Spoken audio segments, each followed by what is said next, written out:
This is our first successful docking. Well, there we go. Thanks for being there to help us, man. You really... No, hey, that's my job.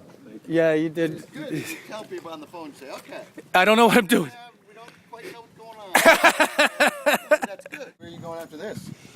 From here, Key West. That's not for the faint of heart, you know. I know. I'm actually really scared about it because it'll be my first deep sea sailing. When you get halfway to Key West, you're 45 miles from anything. 45 miles to Marathon in the Keys, 45 miles back here, and 45 miles to Key West. You know what I mean? You're committed. No bailout. Something goes wrong. You're out there, and no cell phone service. 45 miles out, you got no VHF either. All alone. Yes. This run here, you know, from what you guys told me, this is an important run for you guys, that it goes well. You got to gain experience and not gain fear. If you get off Cuba, you know, there isn't any support. You're in trouble. You're in trouble. It isn't like you call the Cuban Coast Guard. We are docking at Marina at Factory Bay because from my research, it was the quickest and easiest way to get a deep draft into a safe port. And I'm a newbie. I called this morning and I told him over the VHF, I said, I don't know what I'm doing, help.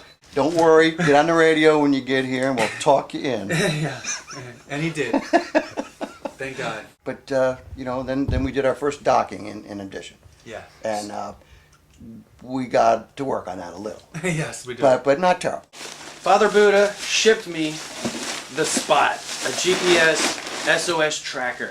Daily Facebook updates, waypoints, so I can send a signal with this to my Facebook page, sending out a waypoint GPS signal where I'm at along the way. So thanks, Father Buddha.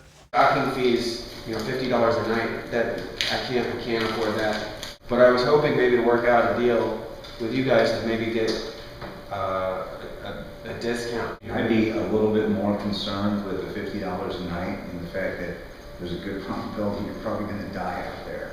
And I don't mean to be an ass, but I was a delivery captain for almost a decade. I was a charter captain.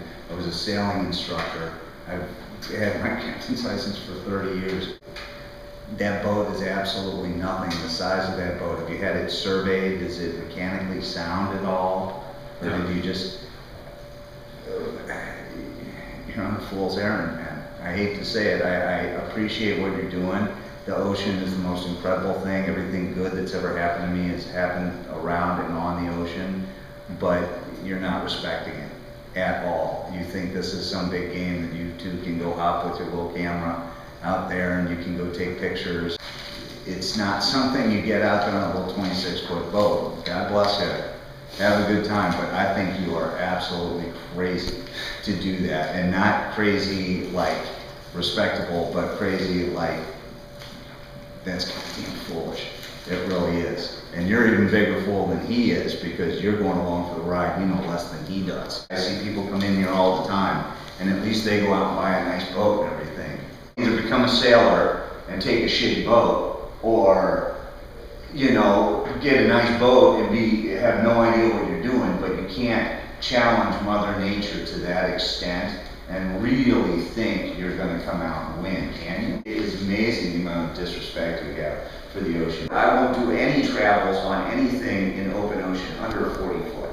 You're way shorter than the wavelength and you're going to get your ass kicked. I had a dream. I grew up in the Midwest. I hear what you're saying, and I want you to know that I definitely don't disrespect the ocean.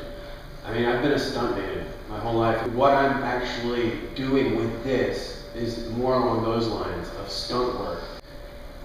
Well, part of this for me is more spiritual. Do you have a life raft? That's what we are trying to save money for. They're like without that, they're like $2,000.